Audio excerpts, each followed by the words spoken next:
Ito ang latest chika, mga marites na isang aktor. Napakagwapong aktor.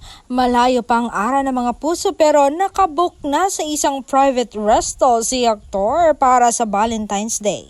Naka-order na nga rin ng magandang bulaklak na fresh from Baguio. Ibang level ang effort talaga ni aktor. Ibig sabihin, mahal na mahal niya ang kanyang nobya. Yan ang chika ng kapitbahay nating Mosang. At ang aktor na tinutukoy niya ay si Donnie Pangilinan.